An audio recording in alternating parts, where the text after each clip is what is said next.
کتب انواع حدیث کے ذیل میں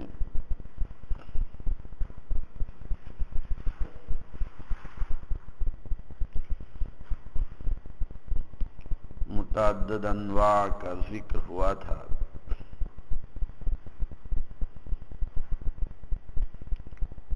تقریباً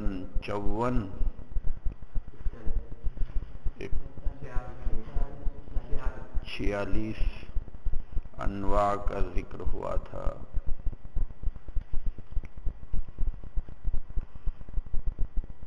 اس کے بعد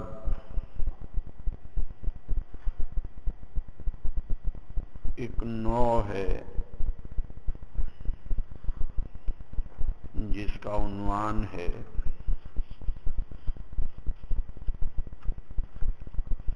وحدانیات۔ وحدانیات تعاشریات، یہ 10 انواع ہیں۔ اس اعتبار سے 46 پر 10 کا اضافہ کریں گے 56 انواع ہو جائے گی۔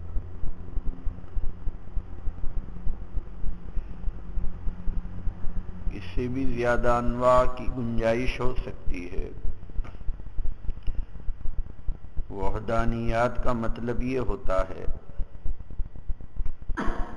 کہ مصنف یا راوی اور جناب نبی کریم صلی اللہ علیہ وسلم کے درمیان فقط ایک ہی واسطہ ہو۔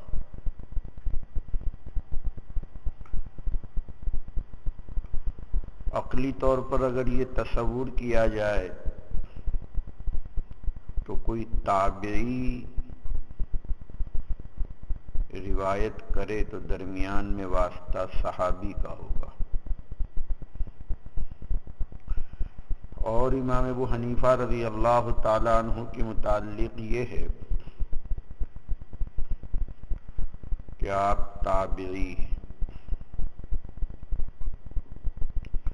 ما قبل میں ذکر کرایا ہوں کہ دور نبوت تو سن ہجری 11 تک ہے، دور خلافت سن ہجری 40 تک ہے، اور دور صحابہ سن ہجری 110 تک ہے۔ سب سے آخر میں جن کا انتقال ہوا وہ حضرت ابو الطفیل غنوی ہے۔ صحابہ میں 110 میں گویا صحابہ کا قرن ختم ہو چکا، جس کو آپ نے فرمایا خیر القرون قرنی۔ یہ قرنی سے مراد فقط آپ کا زمانہ نہیں، ورنہ آپ کا زمانہ تو سن ہجری 10 پر ختم ہے، 11 پر ختم ہے، اور قرنی سے مراد فقط دور خلافت ہی نہیں بلکہ مراد دور صحابہ ہے۔ ثم الذین یلونہم ثم الذین یلونہم، ظاہر ہے اس کے بعد زمانہ تابعین کا ہے۔ تابعین کا زمانہ 180 تک، اور پھر جو ثم الذین یلونہم ہے تبع تابعین کا زمانہ، وہ 220 تک ہے۔ اب اس میں ہم جب دیکھتے ہیں امام ابو حنیفہ نعمان بن ثابت کوفی یہ تابعی نظر آتے ہیں، اس لیے کہ ان کی ولادت 80 میں ہوئی اور وفات 150 میں ہوئی۔ امام الائمہ، امام اعظم، سراج الامہ کے القاب سے ملقب تھے۔ آپ کی ایک تصنیف ہے مسند امام اعظم، اور اس کی شرح لکھی ہے ملا علی قاری نے۔ آپ کے مکتبے میں یہ کتاب متن یا شرح ہونا چاہیے، مسند امام اعظم تو ضرور ہوگی۔ اس کی روایات کو آپ دیکھیں گے تو اس میں واسطہ ایک ہی ہے، بعض حضرات نے امام ابو حنیفہ رضی اللہ تعالیٰ عنہ کے بارے میں یہ کہا کہ رویتاً تو صحابی ہے، روایتاً نہیں، جس کا مطلب یہ ہوتا ہے کہ آپ نے صحابہ کو دیکھا تو ہے لیکن صحابہ سے روایات نہیں سنی، لیکن یہ بات مشکل نظر آ رہی ہے۔ آپ کی رویت حضرت انس بن مالک سے ثابت ہے اور ان سے روایات بھی۔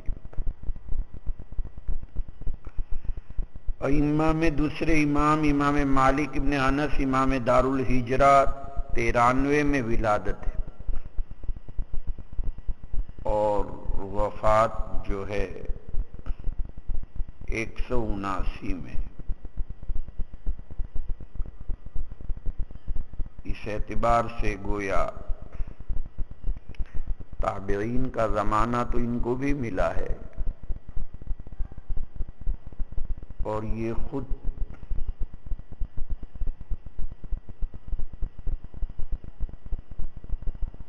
محقق طور پر صحابہ سے ملاقات کا کہیں ثبوت ملتا نہیں، اس لیے ان کا شمار تبع تابعی میں۔ محمد ابن ادریس شافعی تیسرے نمبر پر، جن کا لقب ہے ناصر السنہ، ولادت 150 میں ہوئی، جو امام ابو حنیفہ کا سن وفات ہے وہ امام شافعی کا سن ولادت ہے، اور وفات 204 میں ہوئی۔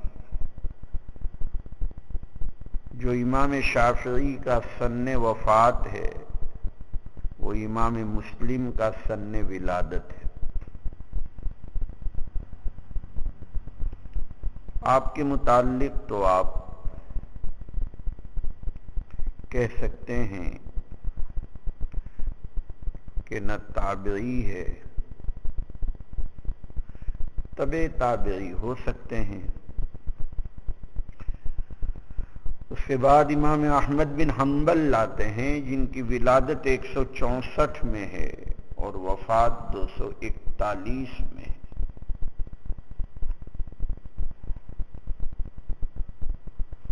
تو میں اصل تو عرض یہ کرنے جا رہا تھا کہ وحدانیات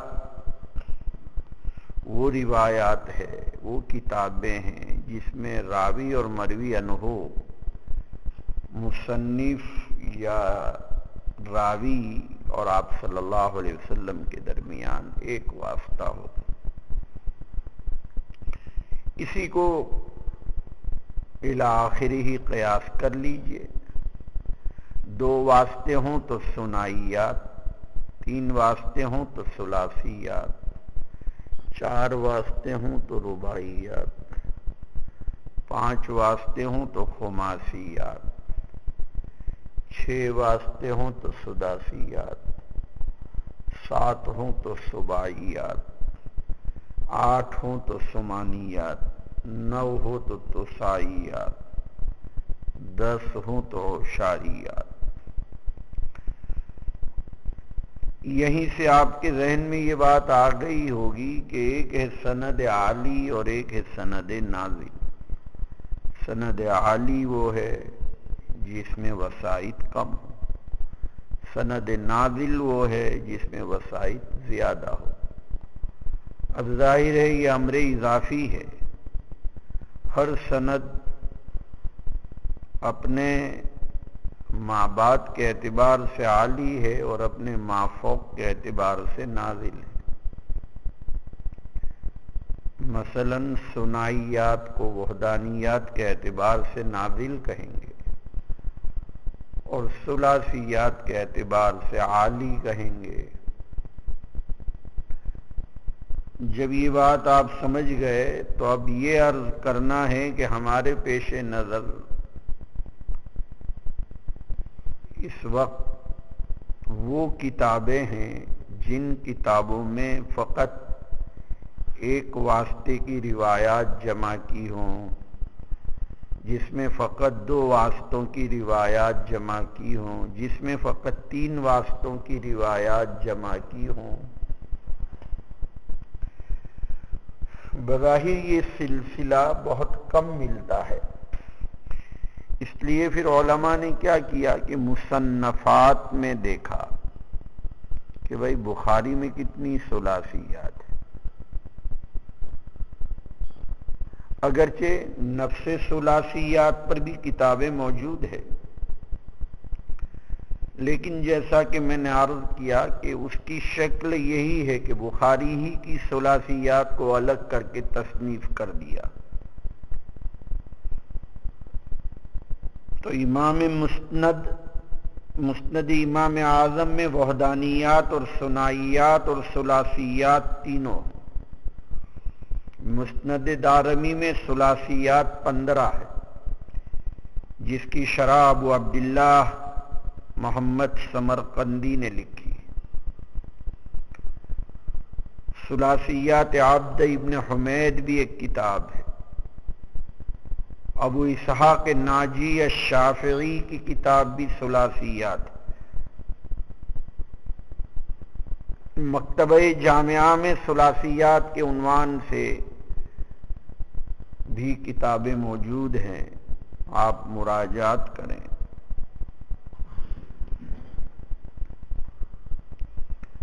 بخاری شریف میں 22 ثلاثیات ہیں۔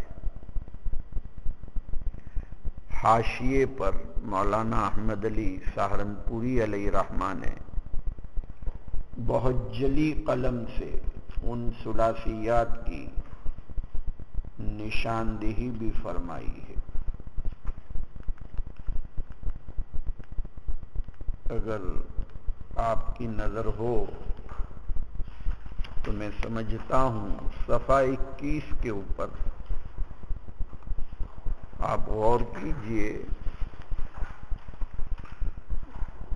کتاب العلم کے ذیل میں اس کی طرف ہم نے آپ کو توجہ بھی دلائی تھی، ملی آپ کو۔ وبالاسناد المتصل منا الى المصنف رضی اللہ تعالی عنہ قال حدثنا المکی بن ابراہیم قال حدثنا یزید بن ابی عبید عن سلمۃ هو ابن الاکوع۔ یہ ہے وہ روایت۔ مکی بن ابراہیم بخاری کے استاد ہیں، یزید ابن ابی عبید ان کے شیخ الشیخ ہے، اور تیسرا واسطہ سلمہ ابن اکوع صحابی کا ہے۔ محشی نے لکھا ہے ھذا اول الثلاثیات، ملا کہ نہیں بین السطور۔ فرماتے ہیں قال سمعت النبی صلی اللہ علیہ وسلم یقول من یقل علی ما لم اقل فلیتبوأ مقعدہ من النار۔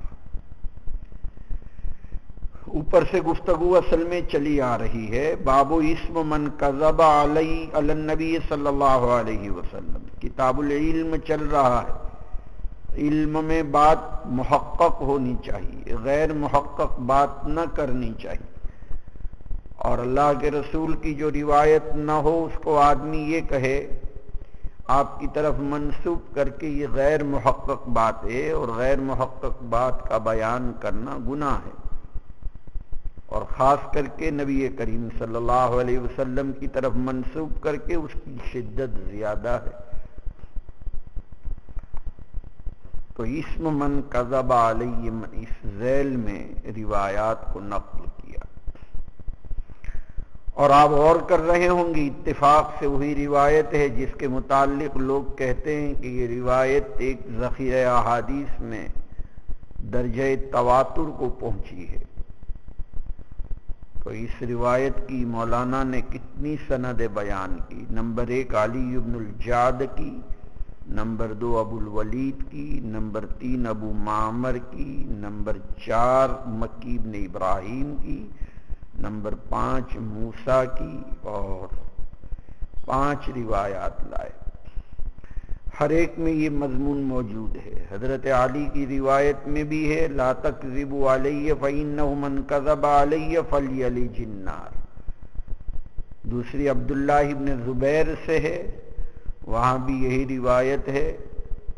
فرماتے ہیں حضرت عائشہ سیدنا عبداللہ ابن زبیر اپنے والد زبیر بن العوام سے، اور فرمایا من کذب علی متعمدا فلیتبوأ مقعدہ من النار۔ حضرت انس سے بھی مروی ہے من تعمد علی کذبا فلیتبوأ مقعدہ من النار۔ سلمہ ابن اکوع سے بھی ہے من یقل علی ما لم اقل فلیتبوأ مقعدہ من النار۔ اور حضرت ابو ہریرہ سے بھی ہے من کذب علی متعمدا فلیتبوأ مقعدہ من النار۔ ملا آپ کو؟ اسی کو محشی 10ویں نمبر کے حاشیے پر کہہ رہے ہیں اعلم ان الحدیث من کذب علی فی غایت الصحۃ و نہایت القوۃ حتی قال جماعت انہ متواتر۔ سمجھ میں آ رہی بات؟ علماء نے کہا کہ یہ روایت درجہ تواتر کو پہنچی ہے۔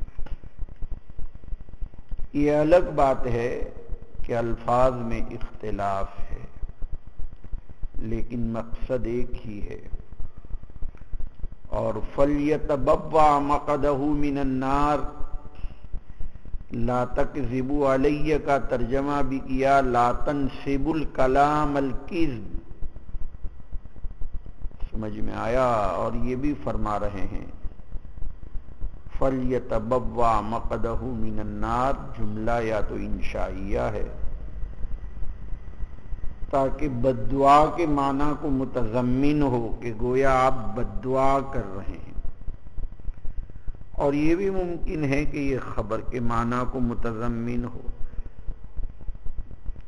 مجھے تو عرض اس وقت یہ کرنا ہے کہ آپ کے محشی نے جو اول الثلاثیات لکھا، دوسری جگہ ثانی الثلاثیات، تیسری جگہ ثالث الثلاثیات، چوتھی جگہ رابع الثلاثیات، اس طرح 22 ثلاثیات تک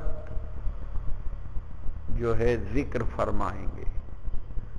بات سمجھ رہے ہیں؟ ایک کاغذ پر تلاش کر کے لائیے، آپ کے پاس بہت وقت ہے، اور بیٹھے بیٹھے رہتے ہیں وہاں جہاں چاہے بیٹھ جاتے ہیں بے شرم ہو کر۔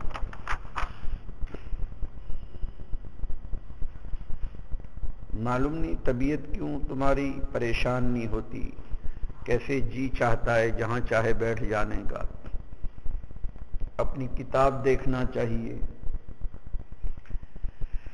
تو میں یہ عرض کر رہا تھا کہ 22 ثلاثیات بخاری میں ہیں، تو ایک شکل تو یہ تھی کہ مستقل ثلاثیات پر کتابیں ہوتی، تو اب اگر کوئی امام بخاری کی مرویات ثلاثیات کو ایک کتاب میں جمع کریں تو وہ گویا مستقل حدیث کی کتاب ثلاثیات ہوگی۔ ان 22 ثلاثیات میں سے 11 ثلاثیات تو مکی ابن ابراہیم سے منقول ہے، یعنی امام بخاری کے استاد مکی ابن ابراہیم، اور 6 ثلاثیات ایسی ہے جس میں امام بخاری کے استاد ابو عاصم النبیل، تو 11 اور 6 17 ہو چکی، اور 3 ثلاثیات ایسی کہ جو محمد ابن عبداللہ سے مروی، تو 11 اور 6 17 اور 3 20، اور ایک ثلاثی میں آپ کے استاد ہیں عصام ابن خالد، اور ایک ثلاثی میں آپ کے استاد ہیں خلاد ابن یحییٰ۔ اس طرح 22 ثلاثیات ہو گئی۔ حنفی لوگ یہاں بہت زیادہ اچھل رہے ہیں، اور بہت خوش ہو رہے ہیں کہ امام بخاری کے جس استاد مکی ابن ابراہیم سے جن 11 روایات کو امام بخاری ذکر کر رہے ہیں، یہ مکی ابن ابراہیم تلمیذ ہیں امام ابو حنیفہ کے، اور دوسرے استاد ابو عاصم النبیل جن سے 6 روایات نقل کر رہے ہیں، ان کے بھی استاد امام ابو حنیفہ ہے۔ تو گویا 17 روایات ایسی ہے کہ جس میں امام بخاری کے جو اساتذہ ہیں وہ احناف میں سے امام ابو حنیفہ سے مستفیض ہیں۔ اس کا مطلب یہ ہوتا ہے در پردہ کہ اگر امام ابو حنیفہ کے یہ شاگرد نہ ہوتے تو امام بخاری کو علو سند حاصل نہ ہوتا، اور اتفاق سے جو تیسرے استاد محمد ابن عبداللہ جن سے 3 روایتیں ہیں، ان کا بھی حال یہ ہے کہ وہ امام ظفر کے تلمیذ ہیں۔ تو گویا 20 روایتیں امام بخاری تک پہنچی ہے احناف کے واسطے سے۔ مکی ابن ابراہیم تلمیذ ہیں امام ابو حنیفہ کے، ابو عاصم النبیل تلمیذ ہیں امام ابو حنیفہ کے، محمد ابن عبداللہ تلمیذ ہیں امام ظفر کے، اور امام ظفر امام ابو حنیفہ کے۔ تو 20 روایات امام بخاری کے پاس ثلاثیات ایسی ہے کہ جس میں احناف کا تلمذ حاصل ہے حضرت امام بخاری کو۔ مجھے تو زیادہ ان چیزوں کو اس لیے ٹھیک ہے اپنی جگہ پر، لیکن یہ ضروری نہیں ہے کہ مکی ابن ابراہیم نے فی نفسہ ضرور پڑھا ہے امام ابو حنیفہ سے، لیکن یہ روایت نہیں پڑھی، اس لیے کہ مکی ابن ابراہیم تو اپنا استاد نقل کر ہی رہے ہیں۔ نہیں سمجھ رہے، مکی ابن ابراہیم کے استاد کوئی حنفی نہیں ہے ان روایات میں۔ جب یہ بات ہے تو پھر خواہ مخواہ یہ کہہ دینا، بس یہ کہا جا سکتا ہے کہ امام بخاری کے وہ 3 اساتذہ مکی ابن ابراہیم، ابو عاصم النبیل، محمد ابن عبداللہ، جو ان ثلاثیات کے راوی ہیں، ان کو ان روایات کے علاوہ میں شرف تلمذ حاصل ہے احناف سے۔ لہذا یہ کہہ دینا کہ 20 روایات احناف کے ذریعے سے ملی ہے، مجھے اس میں تردد ہے، کلام ہے۔ کچھ سمجھ رہے ہیں؟ لہذا بہت خوش فہمی میں نہ رہنا چاہیے۔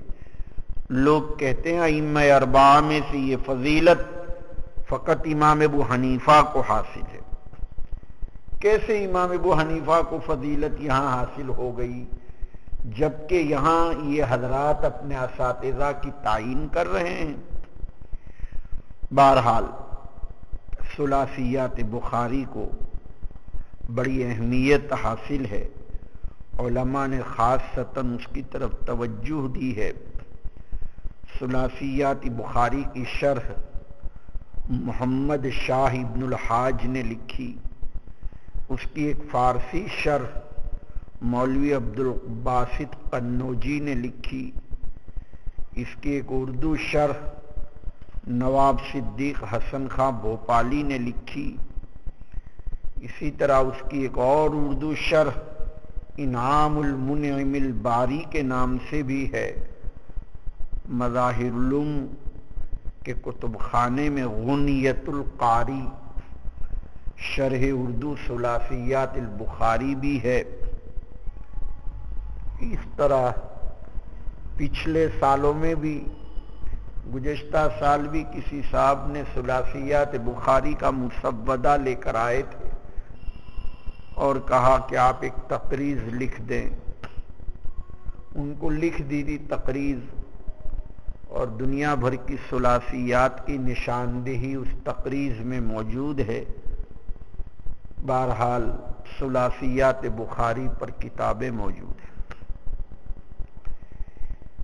اس کے بعد امام مسلم آتے ہیں. مسلم کے پاس نہ وحدانی ہے، نہ ثنائی ہے، نہ ثلاثی ہے. امام مسلم کی سب سے عالی سند رباعی ہے. معلوم نہیں ملا علی قاری کو کیوں وہم ہو گیا کہ انہوں نے مرقات صفحہ 22 جلد اول میں یہ لکھ دیا فَإِنَّ اسناد مسلم، یا یہ کہا کہ اسناد الترمذی اقرب من اسناد مسلم فَإِنَّ لَهُ ثلاثیات. کہتے ہیں ترمذی کی سند مسلم سے زیادہ قریب ہے اس لیے کہ مسلم کے پاس ثلاثیات ہے. تو در پردہ وہ یہ کہنا چاہ رہے ہیں کہ ترمذی میں بھی ثلاثیات ہے اور مسلم میں بھی ثلاثیات ہے. یہ ملا علی قاری کو وہم ہے. پوری مسلم کو چھان لیجئے آپ، کہیں بھی آپ کو کوئی روایت ثلاثی نہیں ملے گی. مسلم کے پاس رباعیات ہے. وہ کتنی ہے اس کو ہم آئندہ ذکر کریں گے. ابھی تو ہمارے پیش نظر ثلاثیات ہے. تو بخاری میں 22 ثلاثیات، مسلم میں ایک بھی ثلاثی نہیں. ملا علی قاری کو وہم ہے کہ مسلم میں بھی ثلاثی ہے. تیسرے نمبر پر ابو داؤد آتی ہے. جہاں تک ابو داؤد کا تعلق ہے ایک بھی ثلاثی نہیں. ملا علی قاری کو، نواب صدیق حسن خان بھوپالی کو، اور انہی کے اتباع میں ایک صاحب ہیں جو اپنے آپ کو محقق کہتے ہیں، التعلیق الممجد پر ان کی تحقیق 3 جلدوں میں ابو ظبی علین سے آئی ہے، تقی الدین ندوی نام کے. انہوں نے بھی یہ لکھ دیا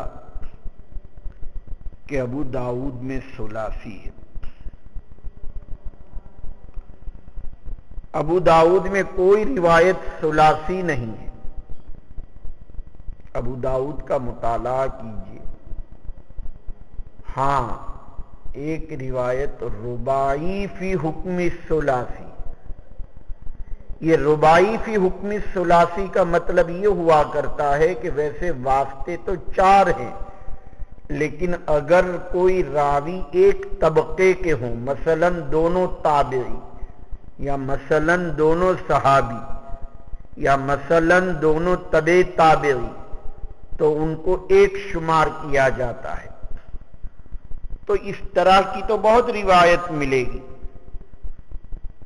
اس لیے ملا علی قاری، نواب صدیق حسن خان بھوپالی اور تقی الدین ندوی، ان تینوں کو وہم ہے کہ ابو داؤد میں ثلاثی ہے.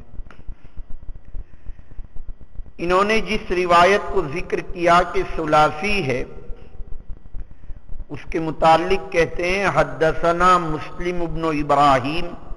امام ابو داؤد کہتے ہیں قال حدثنا عبد السلام ابن حازم ابو طالوب قال شهدت ابا برزة دخل على عبید اللہ ابن زیاد فحدثني فلان سماه مسلم قال فلما رآه عبد الله قال ان محمديكم هذا الدهدا.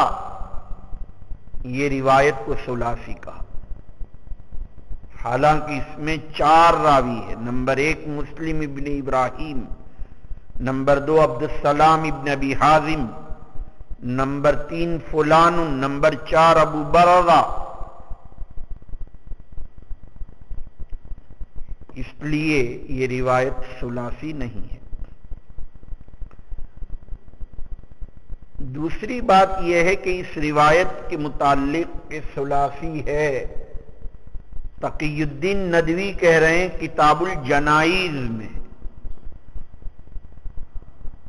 حالانکہ یہ روایت کتاب الجنائز میں نہیں ہے۔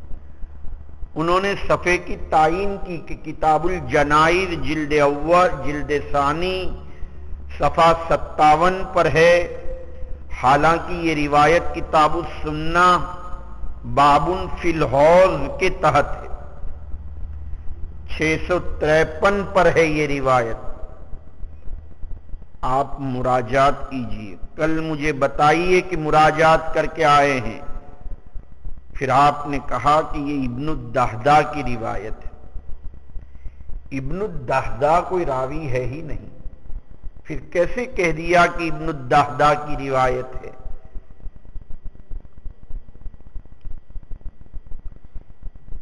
کل 3 وہم ان سے ہو گئے۔ سب سے بڑی بات یہ ہے کہ یہ وہم غالباً تقی الدین ندوی کو اس لیے ہوئے کہ انہوں نے ملا علی قاری پر اعتماد کر لیا اور تحقیق نہیں کی۔ اس کے بعد نمبر ہے ترمذی کا۔ ترمذی شریف میں جہاں تک تعلق ہے کوئی روایت، ترمذی میں ثلاثی روایت موجود ہے، گویا مسلم میں نہیں، ابو داؤد میں نہیں، ترمذی میں موجود ہے، اور ہے فقط ایک روایت پوری ترمذی میں، کتاب الفتن میں، باب ما جاء فی النہی عن سب الریا، ہوا کو گالی دینے سے ممانعت ہے، اس کے قریب ایک خالی الترجمہ باب ہے، جلد ثانی صفحہ 50 پر۔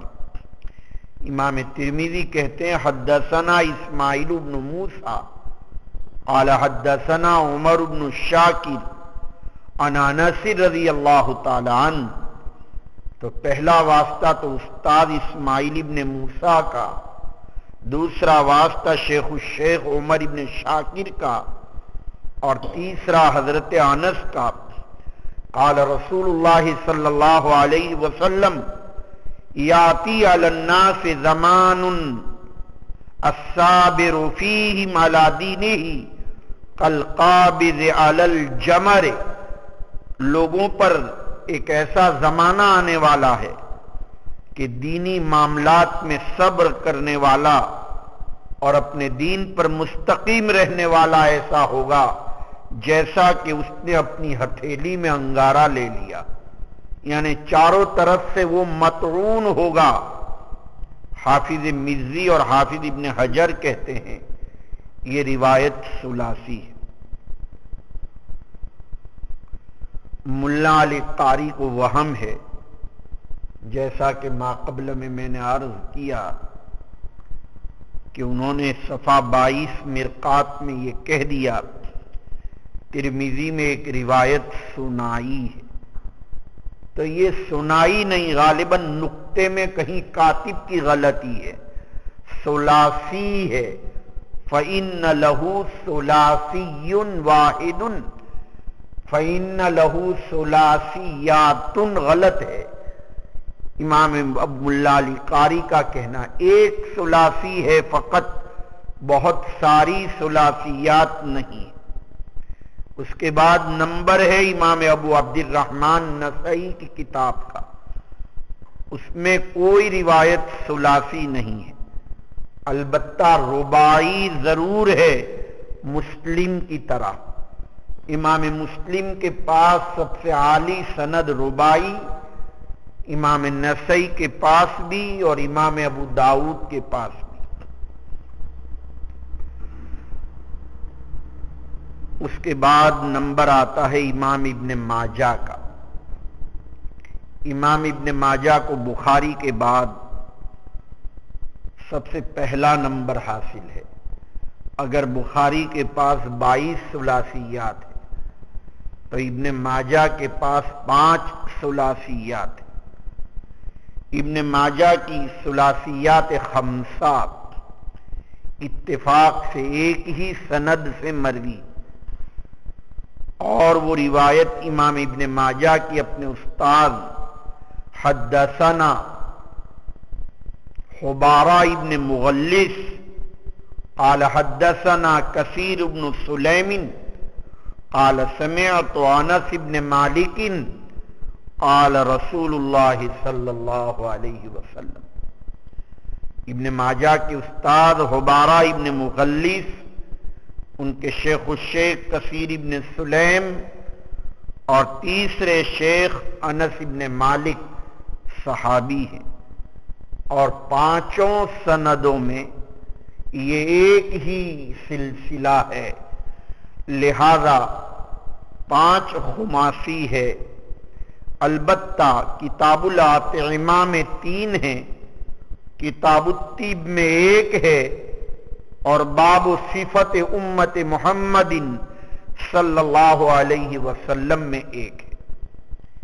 کتاب الاطعمہ صفحہ 242 پر باب الوضوء عند الطعام، کتاب الاطعمہ صفحہ 245 پر باب الشباء بھنا ہوا گوشت، کتاب الاطعمہ صفحہ 248 پر باب الزیانہ، اور کتاب الطب صفحہ 257 پر باب الحجامہ، اور باب صفت امت محمد صلی اللہ علیہ وسلم 327 کے اوپر 5ویں روایت ہے۔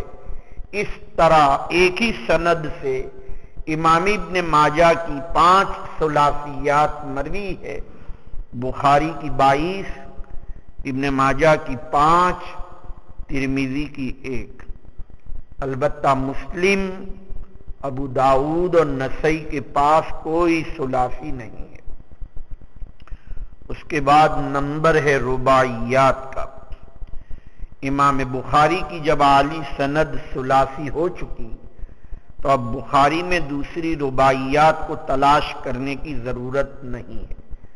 البتہ بخاری کی رباعیات پر کتاب موجود ہے، درر الدراری فی شرح رباعیات البخاری۔ مسلم کی اعلی سند رباعی ہے، ملا علی قاری کہتے ہیں وہ 80 ہے رباعیات مسلم، لیکن حضرت الاستاذ کی رائے یہ ہے کہ 500 کے قریب رباعیات ہیں۔ گویا یہ بھی ملا علی قاری کو وہم ہے کہ انہوں نے کہہ دیا کہ وہ 80 ہے۔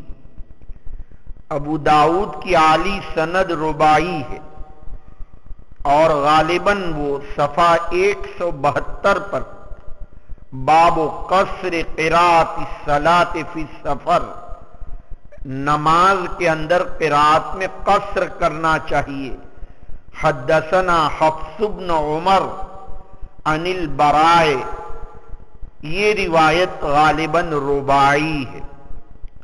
ترمذی کی اعلی سند جب ثلاثی گزر ہی چکی تو اب رباعیات تلاش کرنے کی ضرورت نہیں، پھر بھی رباعیات ترمذی 170 ہے۔ نسائی شریف کے اندر سب سے اعلی سند رباعی ہے۔ ابن ماجہ میں جب 5 ثلاثی تلاش کر چکے، اب رباعیات کی طرف نظر کرنے کی ضرورت نہیں ہے۔ اور جہاں تک تعلق ہے خماسیات، سداسیات، سباعیات، آپ کو ان کتابوں میں زیادہ ملے گی، اس لیے کہ پہلی روایت آپ کے سامنے ہے، حمیدی 1، سفیان 2، یحییٰ 3، محمد ابن ابراہیم 4، علقمہ 5، عمر بن الخطاب 6۔ سمجھ میں آ رہی بات؟ تو یہ سداسیات کا ایک سلسلہ ہے۔ تو اس طرح کی تو اب بہت ملے گی۔ جب ثلاثی تلاش کر لی اور رباعیات کا بھی پتہ چل گیا، البتہ اب ہم چلیں گے نازل سند کی طرف کہ سب سے نازل سند کتنے واسطوں کی بخاری میں ہے۔ بخاری کے اندر سمانی روایت سب سے نازل ہے، صفحہ 675 پر یہ روایت جلد ثانی میں ثلاثۃ الذین خلفوا باب قولہ 675 پر سمانی ہے، اور غالباً باب تحریر رقبۃ صفحہ 993 پر بھی سمانی موجود ہے۔ ابو داؤد کی سب سے نازل سند ایک ہی ہے، اور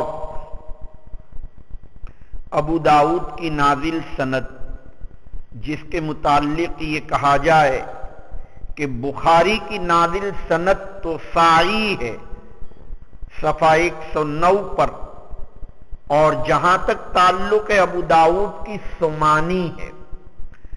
باب تفریع استفتاح الصلاۃ جلد ثانی بذل المجہود کے اندر، تو اس اعتبار سے اگر کہا جائے کہ بخاری کی تو سائی نازل ہے اور امام ابو داؤد کی نازل سمانی ہے، اس اعتبار سے ابو داؤد کو فوقیت حاصل ہو گئی، اس لیے کہ ابو داؤد میں کوئی روایت تو سائی نہیں ہے، 9 واسطوں والی۔ بخاری میں سب سے نازل تو سائی اور وہ 2 ہے، مسلم میں سب سے نازل تو سائی اور وہ 1 ہے۔ مسلم کے اندر سمانی البتہ موجود ہے، الحلال بین جلد ثانی صفحہ 28 پر۔ اس کے بعد نمبر ہے ترمذی شریف کا، ترمذی میں عشاری ہے سب سے نازل 10 واسطوں والی اور وہ 1 ہے۔ نسائی کے اندر سب سے نازل عشاری ہے اور وہ 1 ہے، اور کہاں ہے وہ؟ کتاب الصلاۃ باب الفضل فی قراءۃ قل هو اللہ احد صفحہ 114 جلد اول میں، اور قال ابو عبد الرحمن، امام ابو عبد الرحمن نسائی خود کہتے ہیں ما اعرف اسنادا اطول من هذا، میں اس سے لمبی سند اپنی اس کتاب میں جانتا نہیں ہوں۔ 114 جلد اول باب الفضل فی قراءۃ قل هو اللہ احد۔ ترمذی میں بھی یہی روایت عشاری ہے، جلد ثانی صفحہ 117 پر فی قراءۃ قل هو اللہ احد، اور بعض نسخوں میں 155 پر ہے، بعض نسخوں میں 117 پر ہے۔ البتہ یہ عشاری فی حکم خماسی ہے، یعنی باوجود یہ کہ 10 واسطے ہیں لیکن طبقہ 1 ہو جانے کی وجہ سے یہ فی حکم الخماسی ہے، ایک ہی طبقے کے 6 راوی۔ ابن ماجہ کی سب سے نازل سند کا ہمیں پتہ نہیں چلا۔ ابو داؤد کی سمانی تو ابھی آپ کے سامنے گزر ہی چکی، صفحہ 109 پر حدثنا حسن بن علی عن علی الی آخرہ الرسول اللہ صلی اللہ علیہ وسلم اذا قام الی الصلاۃ، باب بلا ترجمہ میں سمانی روایت آپ دیکھ لیں ابو داؤد میں۔ ترمذی میں عشاری جیسا کہ عرض کیا گیا 1 ہے۔ جہاں تک تعلق ہے ہر کتاب کی عالی صحاح ستہ کی اور ہر کتاب کی نازل میں نے ذکر کر دی۔ اصل میں یہ گفتگو کا تعلق ما یتعلق بالکتاب سے بھی ہے۔ مثال کے طور پر کہا جائے کہ بخاری کی خصوصیات کیا ہے، تو جواب میں آپ کہیں گے کہ سب سے بڑی خصوصیت یہ ہے کہ بخاری کی 22 روایات ثلاثی ہے۔ لیکن اس وقت جو ہم نے گفتگو کی ما یتعلق بالعلم کے ذیل میں، اس لیے کہ گفتگو چل رہی ہے کتب انواع حدیث، اور ایک نوع چونکہ چل رہی ہے انواع میں سے کہ وحدانیات، ثنائیات، ثلاثیات، اور اس پر چونکہ مستقل کتابیں ہیں، اس لیے عشاریات تک 56 انواعیں ہم بیان کر چکے۔ بات آپ سمجھ رہے ہیں؟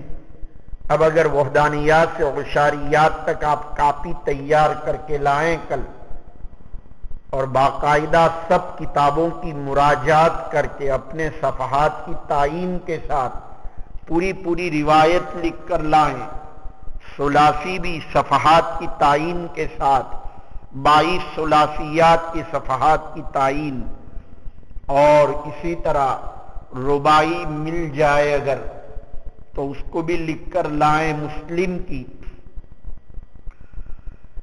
ثلاثیات کا جہاں تک تعلق ہے، امام شافعی چونکہ تبع تابعی ہیں، ان کے پاس بھی بہت سی ثلاثیات ہیں، جیسے امام ابو حنیفہ کے پاس ثنائیات اور وحدانیات ہے، مسند امام شافعی میں بہت سی ثلاثیات ہیں۔ اسی طرح امام احمد کی مسند میں 337 ثلاثیات ہیں، بعد نے کہا 363 ثلاثیات، امام طبرانی کی معجم صغیر میں بھی 30 ثلاثیات ہیں۔ علماء کی کتابیں ہیں عقود اللعالی فی اسانید العوالی، اس میں باقاعدہ ان چیزوں کا تذکرہ ہے۔ امام ابو حنیفہ کی وحدانیات کو ابو معاشر طبری شافعی نے مستقلاً ایک کتاب میں ذکر کیا ہے، اور جہاں تک امام ابو حنیفہ کے پاس بھی ثنائیات بہت زیادہ ہے۔ امام مالک کے یہاں سب سے عالی سند ثنائی ہے، جو کثیر تعداد میں موطا امام مالک میں موجود ہے۔ یہ گفتگو کا تعلق ہر کتاب کے ما یتعلق بالکتاب سے بھی ہو سکتا ہے۔ مثلا جب آپ گفتگو کریں کہ خصوصیات مسلم کیا ہے، تو وہاں آپ کہیں گے کہ اس کی عالی سند رباعی ہے۔ آپ گفتگو کریں کہ خصوصیات سنن ترمذی کیا ہے، تو آپ کہیں گے کہ اس میں ایک روایت ثلاثی ہے۔ تو اس کو ما یتعلق بالکتاب سے بھی مربوط کر سکتے ہیں، اور ما یتعلق بالعلم سے بھی، لیکن علم کے لیے تو عمومی عنوان کتب انواع حدیث کا ہے، وہاں ہم نے اس کو ذکر کیا، اور وحدانیات کا عشاریات کو ذکر کیا۔ 56 انواعیں ہوئی، اور انواع کا اضافے کی گنجائش ہے، جس کو آئندہ